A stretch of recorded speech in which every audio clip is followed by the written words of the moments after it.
I would like to thank very much the ICCFR for inviting me to speak this evening. I'm louder spoken like yourself. Can you hear me okay if I don't use the microphone? Okay, I'll speak louder. So kind of you to invite me to come here this evening.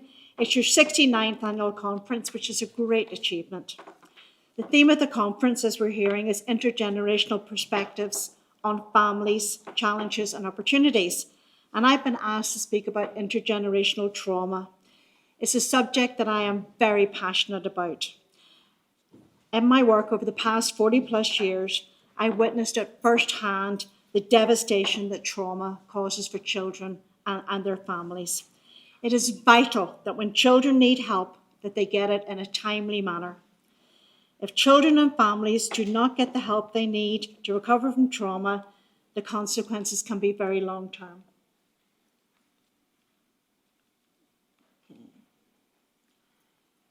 I picked the background of these slides because trauma in families, it has that ripple effect through the generations. A little help, rationally directed and positively focused at a strategic time is more effective than extensive help given at a period of less emotional activity. So we help families when they need it. They won't need our services on down the line. And that's a very strong theory. With the right help, post-traumatic stress disorder can be prevented.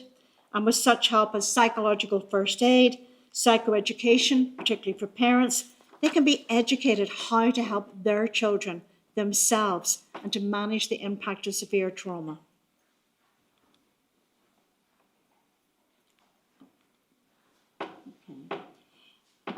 As I've said, the Family Trauma Centre is very close to my heart. I grew up in Belfast all my life, and the conflict there formed the backdrop to the whole of my life. It has been my life's work working with families affected by decades of civil conflict in Northern Ireland. And I'd just like to say at the outset, they appreciate the scale of conflict in other parts of the world, which far exceeds our own situation. We've only to watch the news every night to see what is happening in Ukraine, what is happening in Palestine, what is happening in Israel. Trauma, it's unimaginable, the scale and the kind of help that people are going to need. But in many countries it is horrific, but this is where I live. This is where my children live. This is where my grandchildren live. And that makes it very difficult and very different. I make no apologies for raising concerns about the impact of the trauma in Northern Ireland, but I'm also keen that any lessons that we have learned, that we share them with other people in similar situations, to consider the ways in which politics and family life intersect, and to think about how communities respond to violation and trauma and the challenges that this poses for clinicians. And it was lovely to have your minister here this evening for children, because politics are so ingrained and entrenched with everything that we do. For more than 50 years in Northern Ireland, we've been a society engaged in civil conflict, a conflict known by many other names, such as the Troubles. The chapter of the conflict started in 1969. A degree of peace was achieved in 1998, but it is a fragile peace agreement, and the violence continues, albeit at a lesser scale. And we would not have achieved peace in Northern Ireland had it not been for outsiders' help, particularly American help, particularly Bill Clinton and people like that who really cared and helped us form a good, long-lasting peace agreement. I'd like to talk about the development of systemic therapy model, which focuses on the psychological and relational aspects of trauma and the family, and the importance of the wider aspects of social deprivation. Poor access to mental health facilities are also considered. As is common in all conflicts, those who are the most marginalised suffer the most.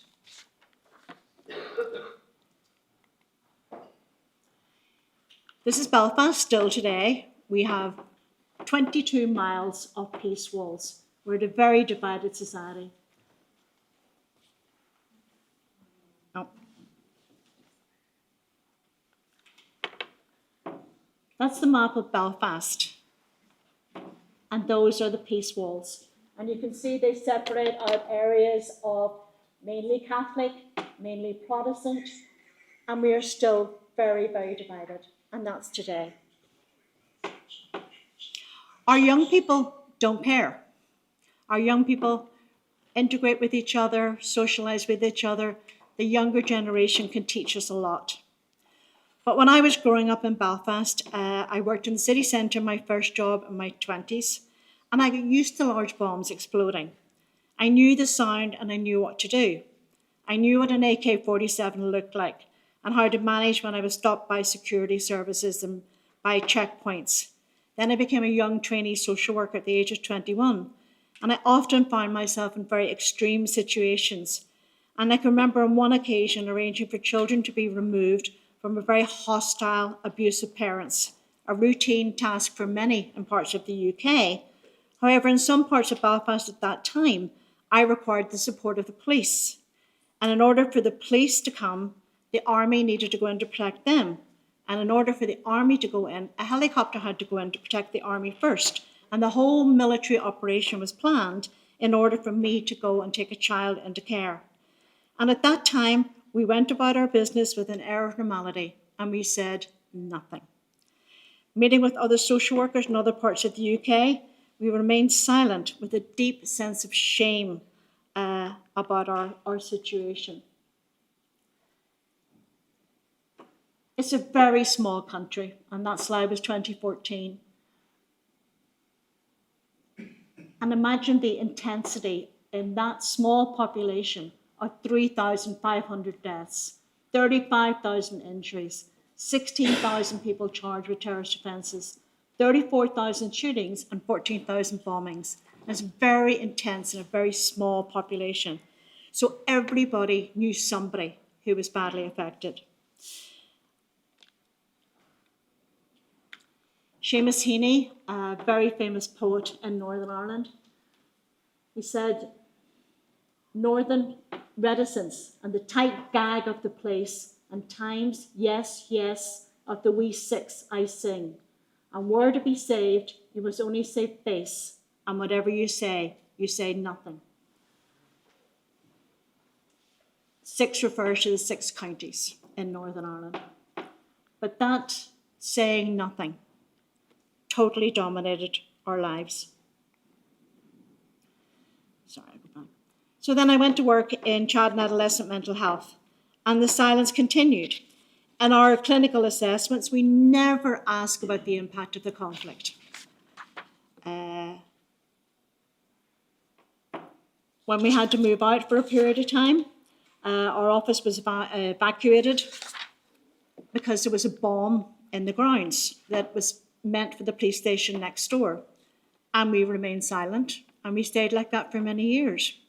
And it was only when I started to train as a family therapist in Dublin, travelling several hours to work in Dublin, that I began to think about it.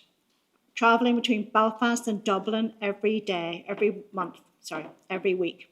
The journey naturally lended itself to comparing the two situations, working in child psychiatry in Dublin and working in child psychiatry in Belfast. But I also found the conflict had affected Dublin in a very different way. And the silence was there in my clinical training group, and no one said anything. And when I asked my colleagues who were training in family therapy about it, they said, we didn't feel we had any right to speak because we don't know anything about it. So one night travelling home to Belfast, I made a decision that I was going to no longer remain silent about it, that I was going to speak out, that I was going to start looking for the impact of the conflict in my work. How to start? I decided that I was going to ask families about their experiences of the conflict in a routine way, just as part of my ordinary assessment. And families began to answer in one of two ways. Either, well, yes, the conflict has affected me, and so their story would unfold, or no, thank God, it hasn't affected my family. I decided that if I was going to do this right, I would need to learn a lot more about family trauma. And I decided this would be the subject for my dissertation and my training programme. After reading all I could find about the subject of family trauma, which was very limited at the time, I began to feel more confident and able After a while, I began to understand, however, the many functions of silence. Because when people began to tell you things that maybe you didn't really want to hear, or things you didn't know what to do with, I also saw people who were very frightened for fear of speaking about their families. Can I have a glass of water, please? Very scared to place their families in danger. Loose lips sink ships, and people scared to speak in case they brought danger to their family. Sometimes the stories were so frightening that they silenced me, and families needed, thank you, Jason.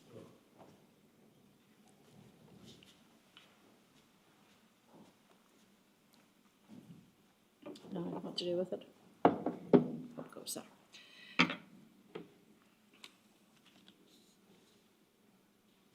Families needed a great deal of reassurance to speak.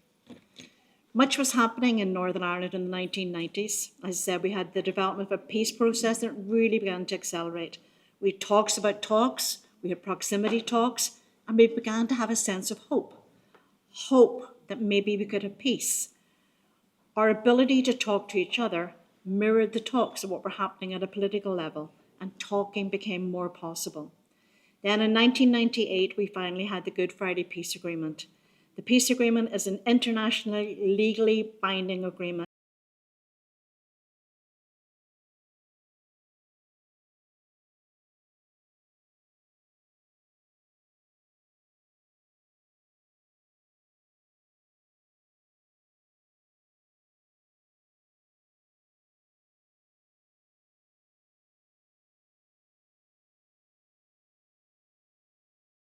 Conflict were included in the agreement. And up until the 1990s, we hadn't even counted the number of people who've been killed. And I was involved in a cost of the trouble study.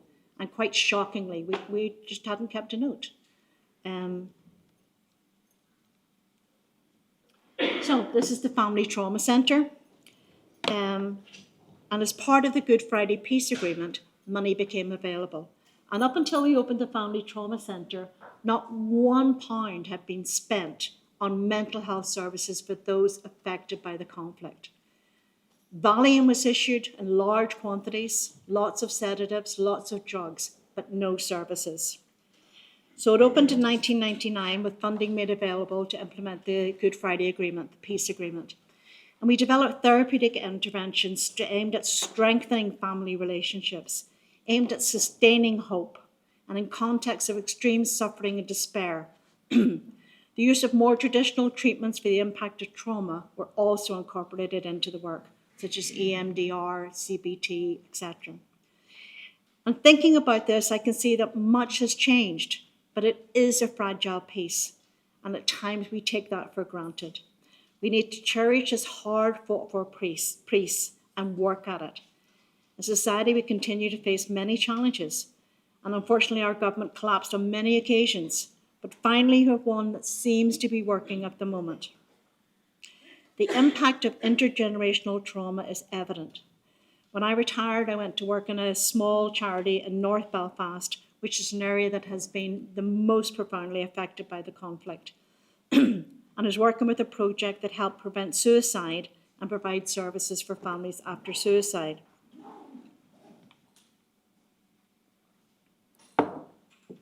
Nearly all the families I met who had lost a family member due to suicide have been affected by conflict-related trauma, almost every single one of them. We've also seen a great rise in the use of illegal drugs and the use of prescription medication. We've a great lack of services for the treatment of addiction. We did not have these problems in Belfast when drug treatment services were developing in the rest of the UK and Ireland. And when we needed them, it was too late. There was no planning and no funding. It's a very difficult situation. Dealing with the past is our greatest challenge in Northern Ireland. It remains a very deeply divided society. Families have been badly affected by the conflict for 50 years. We've large families in Northern Ireland, and whilst many move away and do not return, those who remain are often close to each other, and this increases the impact. As I mentioned, the Family Trauma Centre was conceived in 1998 and opened in 1999, still growing strong. But with peace came the arrival of refugees, asylum seekers, many needing help to recover from trauma, and the centre developed its remit in response to this. The trauma service have also developed to meet the needs of other types of trauma, such as road traffic accidents, drowning, suicide, and other kinds of traumatic situations. Unfortunately, some of them, the trauma has been so severe for refugees and asylum seekers, that's what brought them here in the first place. But they often have to deal with hate and racism, as that is also deeply embedded in our society. Sorry. So thinking about, I'm going to move around. So the families we saw were families where a family member had been murdered or seriously injured, families held hostage, families where a family member or members have been subjected to punishment shootings or attack, families forced to leave their home and relocate, families living in high-intensity conflict-affected areas with multiple trauma and loss, families affected by high-risk occupations such as police officers, prison officers, families subjected to intimidation, and families where a family member has been in prison.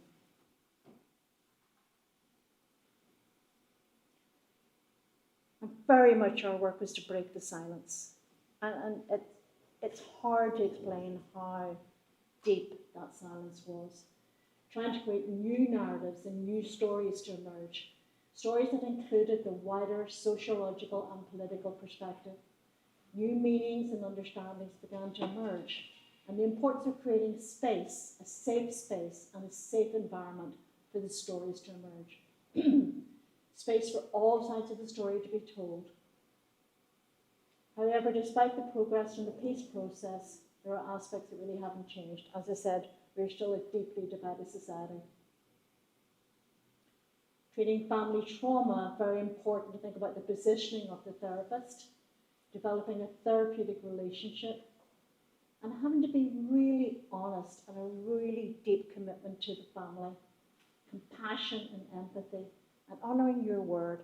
If you say you're going to see them next Thursday, you need to see them next Thursday. Safety is paramount. And for some, there is no post and post-traumatic stress disorder. They're still dealing with the trauma on a day and daily basis and still under threat at times. We have to consider the sense of any safety. When I look at situations like Ukraine or Gaza, there is no safety there. If you haven't got safety, you haven't got anything. You cannot start the journey of recovery. As the Minister was saying, many family problems exist, addiction, domestic violence. Also that you can lose your sense of personal identity and you become defined as the person who was in the Oma bomb, the person who was shot. The family and individual life transition points affect several generations. The length of time following the traumatic event and the impact on the family, and maybe it's many, many years before we meet them, and they've lived as a traumatized family for many, many years. Ordinary kind of mental health difficulties, etc. So I said we use systemic psychotherapy, narrative therapy, trying to help have a coherent narrative, trying to help families to be able to tell their story about what happened. For us, holding hope that they could recover, they could find a normal life again, and to witness what they have lived with, to witness their story in a therapeutic way. Psychoeducation is very important, and individual trauma-focused treatment may be needed as well.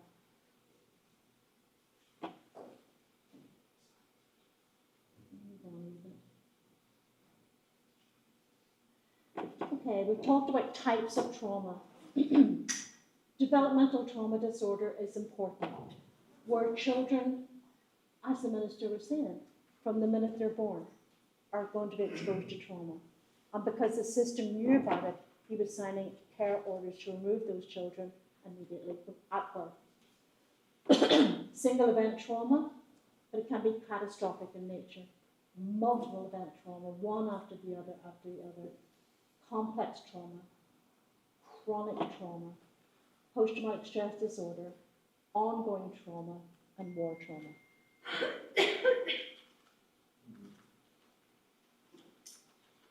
Transgenerational effects on families. That studies have shown that the effect of trauma on parents may have a negative impact on their children. Separation, growing up kind of problems are very difficult. It can affect the whole normal family life cycle when children grow up, meet somebody, get married, move on. It can be very hard to let your children go if the world is really dangerous. Problems such as intimacy, control and conflict, and family structure and how it's organized, normal, can often be missing in families affected by severe trauma. Family belief systems and their coping mechanisms develop over time, and they may not happen into the next generation. And parent neglect or disengage from parental roles, just giving up on life and giving up on being parent. Yael Daniele did a lot of work on Holocaust surviving families and followed them for many, many years. And she talked about how families adapted, that they could become families of victims, or they could become families of fighters, or numb families, or those who made it like it never really happened. And we've certainly seen that in Northern Ireland.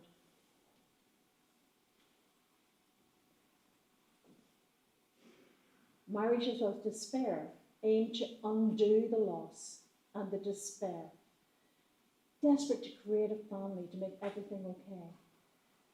But sometimes the trauma has been so severe that they chose not to have children, concerned that the world was too awful a place to bring children into. Children who are given the name of those who died in the Holocaust, meaning that on their shoulders lie the hope for the next generation. On their shoulders, that name that they had to make up for the person who died. And that's an awful legacy to put on a child. Also in Marriages of Despair, this conspiracy of silence. Stories that were too awful to tell or believe. The indifference of the onlookers. How survivors experience the silence or the lack of care or concern. Impossible to mourn such extensive loss. Determination to bear witness. New families can also conspire with silence, and children can inherit the story almost by osmosis. And we see when people are talking about their great-grandfather who fought in the war and coming around Malta these last few days, the Second World War is everywhere, everywhere. And the number of people who say, my great-grandfather never spoke about the war. And it's such a common experience.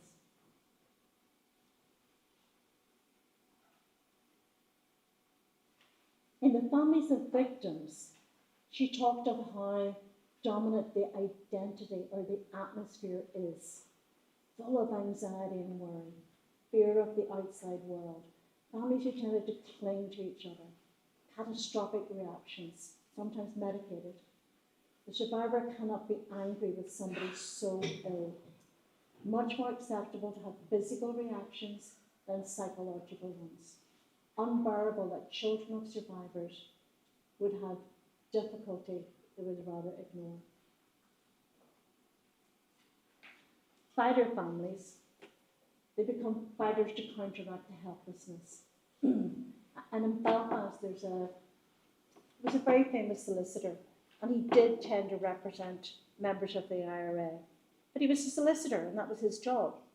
But because he tended to represent the IRA, people started to believe that he also was in the IRA. So loyalists murdered him one night in front of his children. And his son then became very active in politics, became a solicitor, became an MP. became Lord Mayor, and then became an MP, and fought back. And you can see that strength in some people that are determined to make changes and challenges. But there can be a lack of cohesive self can result. The home atmosphere can focus on building and achieving and pressure. No place for being weary or self-pity. You had to be strong. The importance of pride. And not much of a place for relaxation. Those kind of things were unimportant. To fight. Intergenerational overprotectiveness without anxiety and stress. Children of fighters have difficulty sharing, difficulty with dependency. You have to be a hero too. And you need to be in charge. And I have seen families in Belfast, children of Holocaust surviving families, that the grandmother, there was amazing stories to tell about her survival, amazing stories about what she did. And the next generation of children, her children, seem very weak and mild, and the next generation fighting. So I think it's things that need to be, when you're working with families that have been affected by trauma, you need to peel back the layers to understand the story and understand the impact.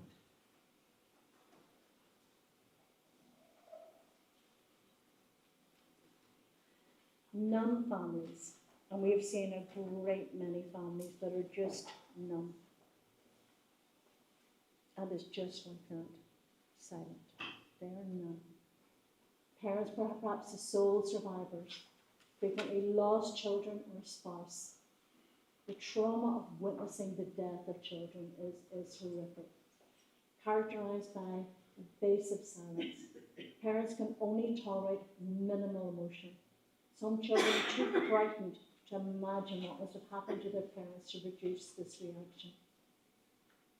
And in any type of trauma work that I've ever done, for families who lose a child, the devastation is enormous. And how to recover is a huge task that many cannot make. Those who made it families that Yael talked about, denial, huge denial. Difficult survival strategies, assimilated to a new culture in America often, married non-Jews, got a normal life, some with their children, only find about the family history many, many years later. That silence dominated everything, and they didn't know. The highest rate of suicides were in families where there was denial and repression. And silence in many ways is the best way to continue the transmission of trauma. Okay, just want to talk for a minute about some other work. The work of Rachel Yehuda, and she's in the field of epigenetics, and it's very important.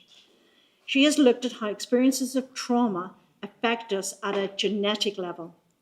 Thus, with children, they can have a long impact.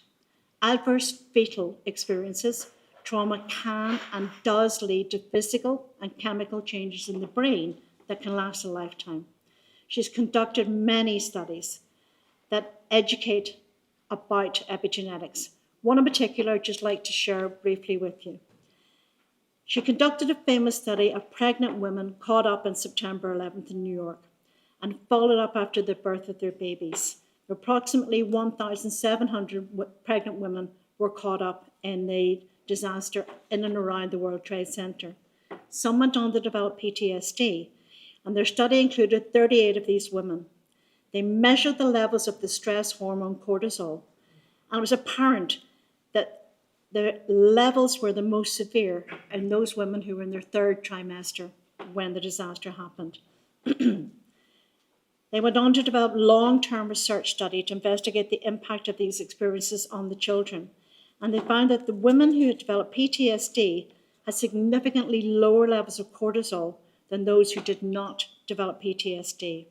And about a year later, they measured the levels of cortisol in their children, and they found that those children born to women who had developed PTSD had low levels of the hormone cortisol than others. Again, Most reduced levels were in those women who were in the last third trimester when they were exposed to the trauma. Her research suggests that epigenetic responses were happening. It's a complex field but fascinating field, and shows that inheritable changes in the DNA sequences due to environmental factors, in this case, they noticed 16 genes that change with PTSD and no PTSD. She noticed similar changes in her research with Holocaust survivors.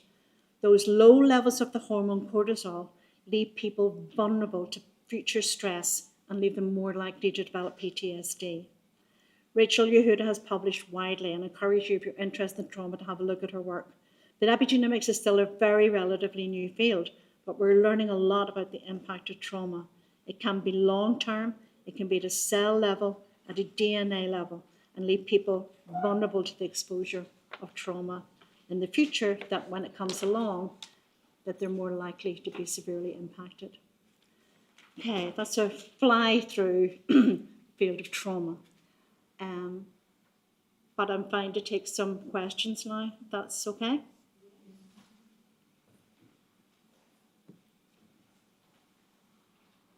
Until someone comes up with a question, I have one.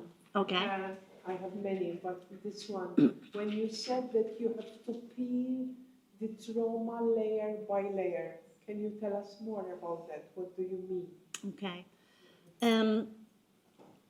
It's that silence and difficulty in telling the story. And I think at a human level, people don't want to upset other people. It doesn't matter if the other people are therapists. They don't want to upset you with the story. It's so awful. And so to help them that it is okay to tell the story, and then what happened next, and then what happened after that, and then what did he say, and then what happened after that, piecing layer by layer, piece. And often when people come affected by severe trauma, it's like they have a big jigsaw in their bag, and you want to work with them to put those pieces of the jigsaw in place. And then sometimes they might say, I never thought about that before. I couldn't see that. And you have those light bulb moments when someone can see something that they never saw before, and everything changes. And you don't have to actually do a lot. They see it for themselves. In the intergenerational context, when you have a family which has suffered, as you mentioned, the troubles in Northern Ireland, and surely there will be the same effect in Israel and Gaza and Ukraine, do you find that doing group therapy of the family helps? With the family? Yes. Yes, just the family. Just the family. It was never a safe enough context to do group work, because society is so dangerous. So if this was our group here, how do I know what religion you are? How do I know what religion you are? How do I know if I heard you or who heard you? It was just too dangerous. With the whole family, absolutely. And that was the rationale for the Family Trauma Centre, to bring the family together. And in those moments where you piece together the jigsaw, quite often it's another family member who said, I didn't know that. Nobody told me that. Oh, that makes sense to me now. And also, there's a resource. When you have the whole family together, you have a resource. And there can be tremendous strength in the children, but also put upon that the use of medication was extraordinary in Northern Ireland, particularly use of Valium. So there was no services. And so the doctors didn't have anything to help. So they wrote prescriptions. And those children would then say, my mother stopped being a mummy. She stopped shopping, cooking, cleaning, and we had to do those things. And that's a story that needs to be told. And can that mother be helped to be a mother again? And sometimes parents would say things like, it's so awful, I don't know what to do. And you can say, well, maybe you can cook the dinner. If you used to cook potatoes and sausages on a Tuesday, cook potatoes and sausages on a Tuesday. Maybe you can get the children's sports clothes ready for school. Maybe you can do small things again. And it's amazing how the children notice those things, the basic, to get family life back together again. Thank you. Given that the sort of Northern Irish society was so deeply divided in that sense, how have you managed to build trust with people who come to you for support? Because presumably they sort of hail from all different sides of that. How did you become a safe person rather than threatened and endanger yourself? When we started at first, we had Catholics, Protestants, men, women, outsiders from Northern Ireland. And we could say to the families, look, there are all sorts of here represented. There's a model of family therapy called the Reflecting Team. It's a Norwegian model. So you can, I would sit with the family, and behind the screen could be a couple of other therapists. And then we'd switch groups. And the others who were listening could talk and say, you know, I heard that family talk, it made me think this, and I wondered about that, and I wondered about the other, in a very gentle kind of a way, to kind of, again, open up those kind of stories. Sometimes it only takes 2 minutes to figure out what religion somebody's in. 2 minutes. So, how do you spell your name? Anne. A-N-N-E is a Catholic name. A-N-N is a Protestant name. What school did you go to? If you went to St. Genevieve's, you're Catholic. If you went to high school, you're Protestant. If you come from West Belfast, more likely to be Catholic. If you come from South, and people will, even at conferences, professionals will do it all the time. Oh, hi, what's your name? Okay, what's your first clue? Where do you come from? Next clue. And we do it, the research has really indicated that we do it in a need-to-know kind of a way. Maybe for safety, but we all kind of do it. So sometimes it'd be the Protestant therapist working with me in our second city, Derry, and the woman had been very badly, her children witnessed her being badly attacked outside the chapel one night. And at the end of it, she said, you know, it's been really good that Protestants have helped me after all that happened. Do you know? So sometimes those weird kind of things happened as well, that everybody knows. Can I ask another question? So, how do you translate all this knowledge about intergenerational trauma to family settings where, for example, there is domestic violence or abuse of any sort, whether it's physical, sexual, whatever? So, when you work with children and families, We would accept cases where there was extreme domestic violence, life-threatening domestic violence, and there was safety in place. There was a centre that did the child sexual abuse work, so we did intentionally take on that work. But I think families need to know that, for example, many times I sat down with a family, listened to their story a bit and said, it sounds like an earthquake hit your family. And they would say that's exactly what it was like, an earthquake. So witnessing it, being alongside them, hearing their story, but psychoeducation, that women need to know that when their children have witnessed domestic violence, that they're more likely to go into violent relationships themselves. They need to know that to protect their children. So I think education is very important. Sharing what we know, don't quite keeping it to ourselves. We need to share it. When your kids are sick and you go to the doctor, you want to know what's wrong with them, what's going to help, what can you give them to treat, what do I need to do. And I think with trauma as well, we need to share that knowledge with families. There are things you can do. You can make your home safer.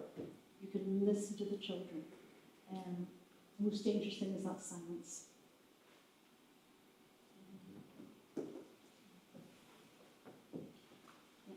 Sorry, but feeding on that, the problem is that it's not recognized as trauma, it's a normalization, basically, you know.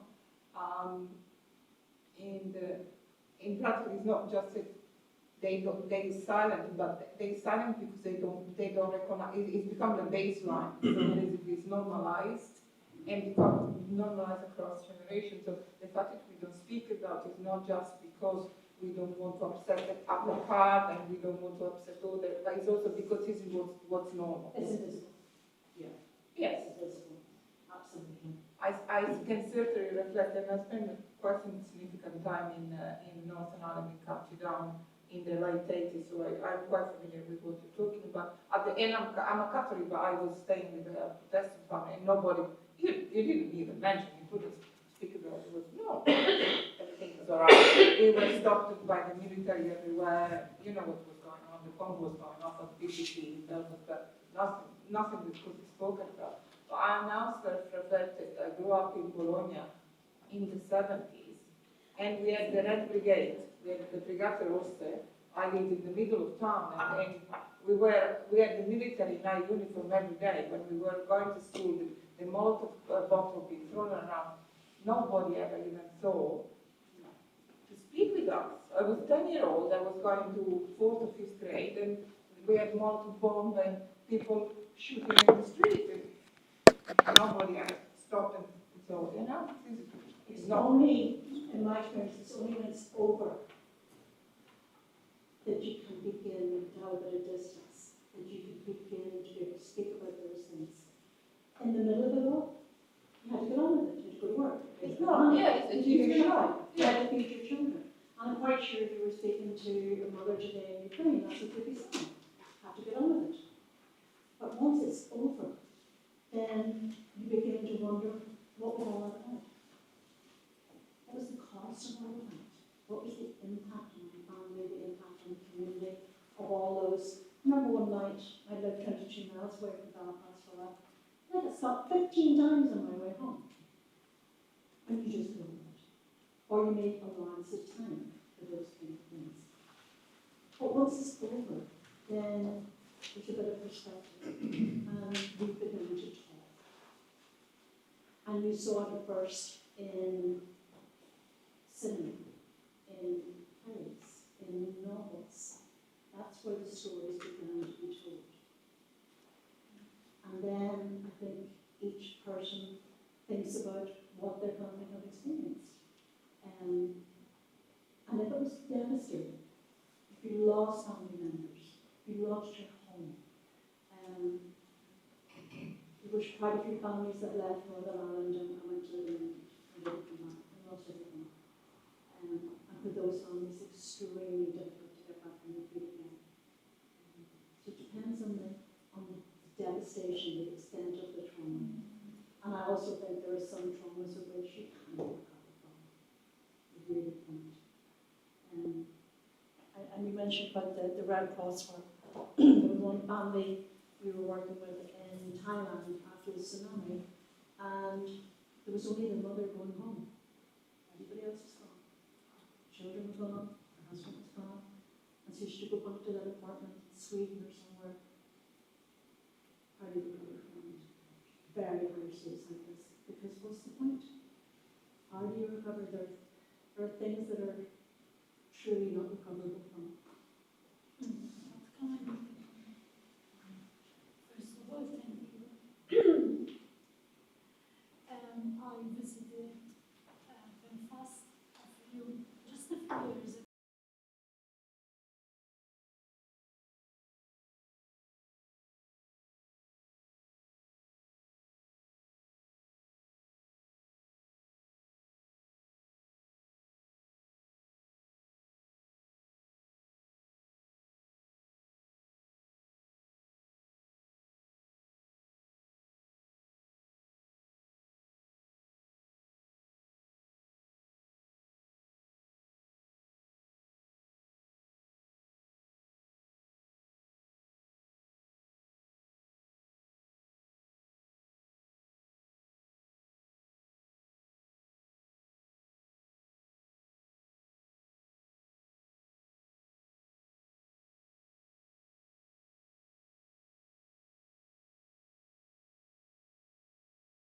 Into one area, another ball would go off.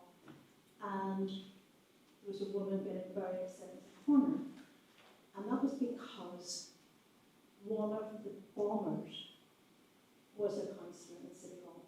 And she didn't want to be in the same place. Yet, if you have to move and transition in society and have some normalisation, terrorists became politicians. And that's what happened. But for some families, very hard to stop. And part of the Good Friday Agreement was the prisoners were released. And they committed murder. And they were released. And that's the price of peace. It's high for some families. Very high. So something had happened in that woman's life. Yes, I could imagine. But one point I would like to make too is that, secrets in families. Like, family is realizing that there is a sister somewhere, or there is that their grandmother had a child at that time no one knows about, Or the person they thought was their mother was actually their sister. Yes. Secrets in families. Secrets, And I have met many families who had all these secrets in their families, especially with child sexual abuse, A child speaks to you, then you start feeling like, Angela, as you said, and you realize that the mother went through it. And then you feel more, and that the grandmother went through it, And then they start telling you, and my sister left the island, and she doesn't want any contact. And then you realize, wow. And I always wondered about the resilience of these families. Where does it come from, Because sometimes, like you said, it's even shocking for the society. Society sometimes denies sexual abuse, for example, on children. Yeah. Why? Because it's... And I understand in Malta you also had a lot of abuse in your children's homes. Yes. And I've been involved in the redress board in Northern Ireland for our institutional abuse. Yes. And to help decide what recompense should be made.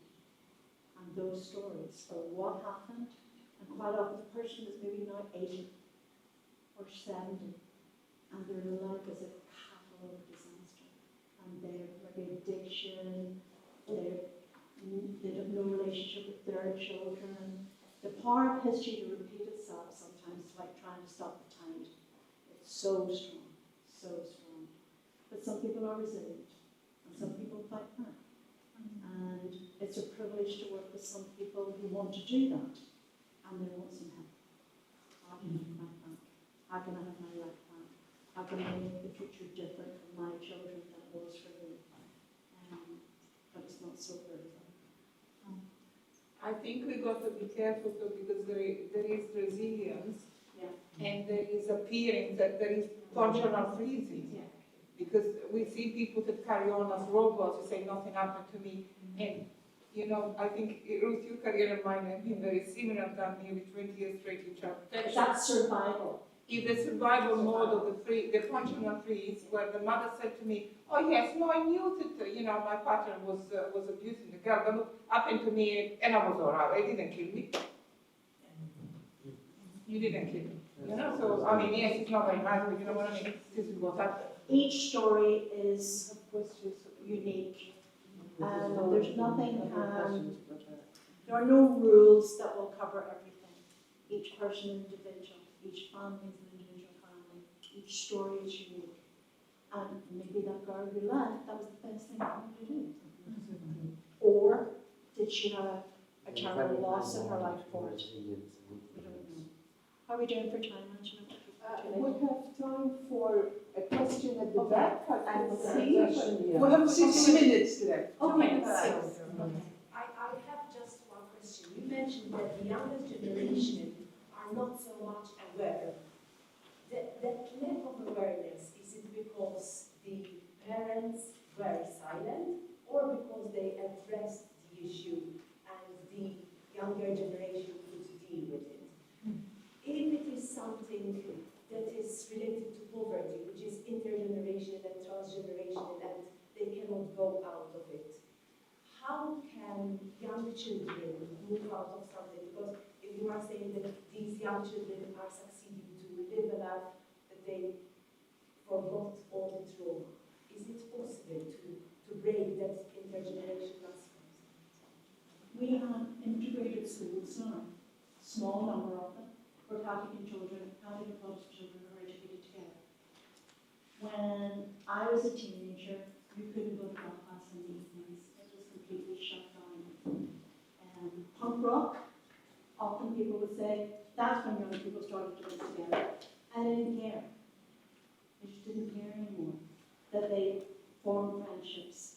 So I came from the Protestant part of East Belfast, and when I started to work as a social worker, I didn't know anybody was Catholic because I was from the Protestant side of town. So by mixing, by schools, by socialising, Belfast is a very vibrant city now, and so that's past history, I think, for a lot of them. Not that they don't know, not that they don't care, their experiences are integrated, or how friendships travelling around Belfast, it's changed. And you were saying about visiting Belfast, it's become a big tourist destination. The cruise ships that you saw today, there were 300 of them last year in Belfast. We're shocked that people want to come. One of them was stuck there for 4 months, I think. Yeah, that was. Everybody loved it. That's right. Thank you. From experience, what I'm finding is that when someone does speak up about the trauma, it happened recently, in fact. My supervisor is actually here and she knows the story. I had a 17-year-old who disclosed that her half-sister's partner was grooming her. She didn't obviously use the word grooming, but that's what was happening. And because she was 17, I obviously had to phone her mother, explain to her that I needed her to come so I could talk to her. And I also had to get her half-sister, who also happened to be a client. And I had to discuss the whole thing with the family of what was going on. And suddenly, the half-sister mentioned that she was also abused when she was younger, and the mother also disclosed that she was abused when she was younger. So you can really see the transgenerational trauma of sexual abuse literally unwrapping in front of you. Afterwards, the girl was being groomed. I saw her again alone, and what came out was she said, I'm changing the script because I'm speaking about it before something happened. And to me, I think that was one of the most beautiful things in the work that we do. And a lot of the trauma I've been speaking about this evening isn't that. I did a lot of work in child sexual abuse for 20 years before the Family Trauma Centre. It's a very different kind of abuse. If an aeroplane crashes, it's quite often nobody's fault. It's not intentional. If somebody murders your son because they're Catholic, it's intentional. And that's a very different kind of trauma than one of those things. So working with somebody, a road traffic accident, one of those things, it's non-conflict related, it's easier to recover a single event trauma, whereas something catastrophic like the bomb that killed or made hundreds, that's very different. And child sexual abuse, that's your family. And it's not even safe in your own home. And that's very different than trauma that happens in a boat accident. Because then you go home and everything's okay at home. It's safe. You close the door, close your curtains, have a glass of wine, it's safe. Whereas if your own home is not safe, it's very, very different. So I think there's, developmental trauma from the minute you're born. It's very, very different than something that happens when you've had a loving family, you have solid foundation in your life to withstand whatever trauma happens. child sexual abuse trauma is devastating, and as is domestic violence, a very specific person. It's time. Thank you very much. We could have stayed longer.